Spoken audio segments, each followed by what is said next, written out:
Bueno, muchachos, entonces para continuar con el tema anterior, ¿verdad? Les dije yo que íbamos a terminarlo en este video, con este video como continuación. Nos habíamos quedado en esto de las soluciones, ¿verdad? Dependiendo de la cantidad de soluto que éstas tuvieran, podíamos decir que las soluciones eran no saturadas, saturadas y sobresaturadas, pero nos habíamos quedado en esa explicación, ¿verdad? De cómo es que podían llegar a ser sobresaturadas. Entonces, veíamos que, bueno, aquí tenemos un ejemplo, ¿verdad? De una solución no saturada, solución que contiene una cantidad de soluto menor que la que el solvente puede disolver a esa presión y a esa temperatura. También esto va a depender de factores, ya lo vamos a ver más adelante, ¿verdad? Pero vayan teniendo como ejemplo el famoso vaso o taza con café, ¿verdad? De agua con café. Una cucharada, pues sí, se disuelve, otras dos cucharadas a lo mejor también, otras dos cucharadas, otra cucharada pues tal vez a lo mejor ya no, y así, ¿verdad? Entonces vayan teniendo eso. Luego soluciones diluidas, cuando la cantidad de soluto de la disolución es muy pequeña. ¿Qué pasaría si en lugar de no ser una taza de agua, fuera un pichel de agua y siempre la misma cucharadita de café? En este caso, la cantidad de soluto sería bien pequeña y por lo tanto entonces la solución se le llamaría una solución diluida.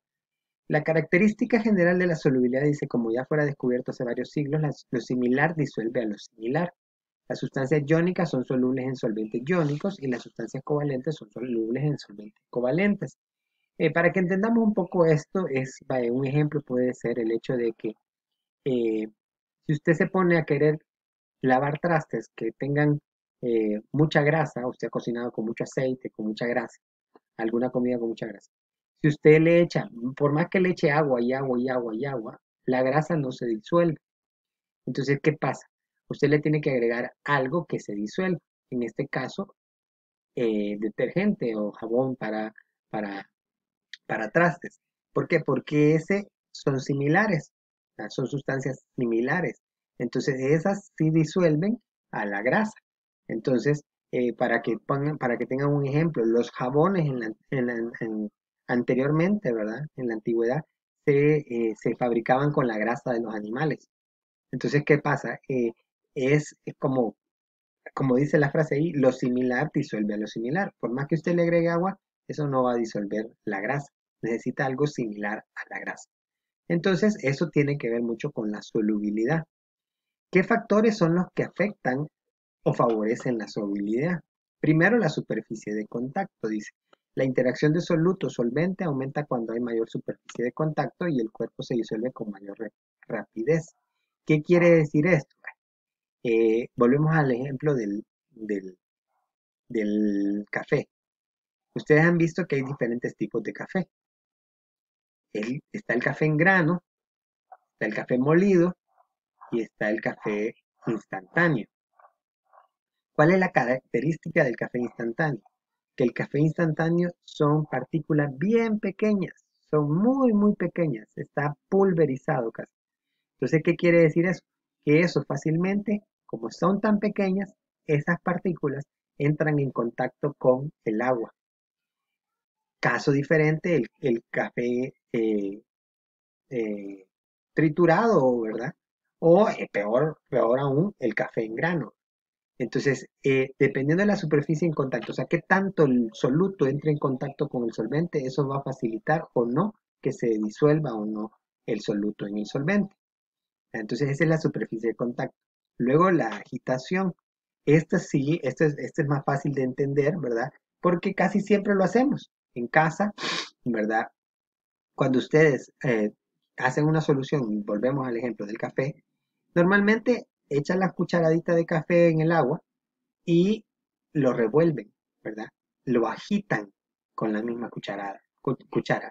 Entonces, ¿esto qué es lo que hace? Que se dé más rápido la disolución del café en el agua. Y eso, pues, no solamente con el café, puede ser con cualquier otra cosa, ¿verdad? Veamos, hay otro ejemplo que es cuando la maicena, ¿verdad? La maicena es una sustancia que ayuda a hacer las cosas más espesas, pero primero lo disuelven en agua tibia, un agua al tiempo, y después se lo agregan a lo que quieren espesar. Entonces, ahí también es el proceso de agitación el que hace que se disuelva. Aquí viene otro que es fundamental también, que es la temperatura, ¿verdad? Hasta el momento, cuando hemos estado hablando del famoso ejemplo del agua con el café, no hemos dicho si es agua caliente, si es agua hirviendo, si es agua al tiempo, si es agua helada, ¿eh?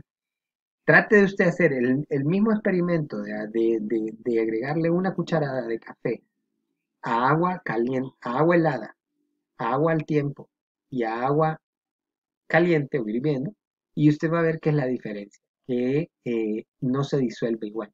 Normalmente para el café se toma caliente y entonces el agua es caliente la que se le agrega. Pero puede tratar de hacerlo también, digamos, con otras sustancias como el azúcar.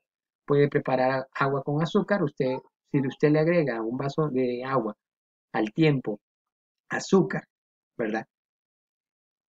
Y lo agita, se disuelve. O qué es lo que pasa cuando tratamos de hacer frescos, ¿verdad? Frescos de estos que ya vienen en polvo. Y les agregamos agua helada directamente porque queremos el fresco helado.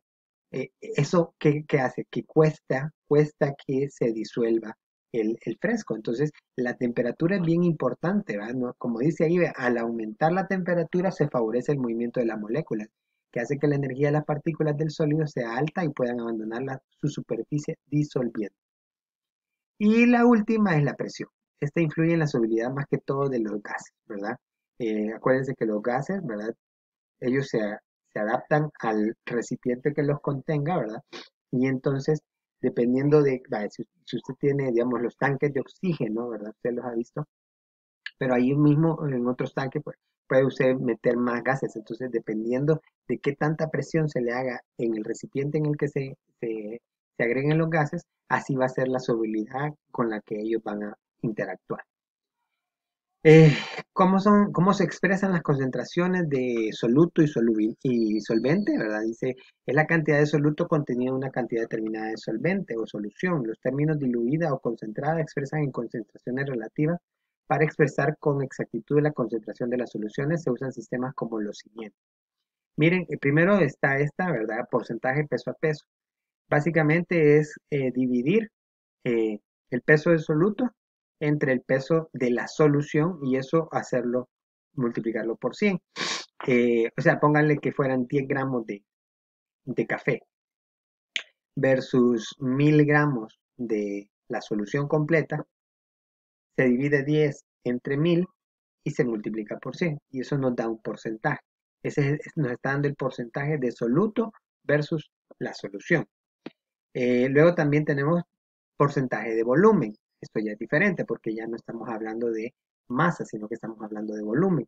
Y se refiere al volumen del soluto, siempre el soluto, ¿verdad? Por cada 100 unidades de volumen de la solución.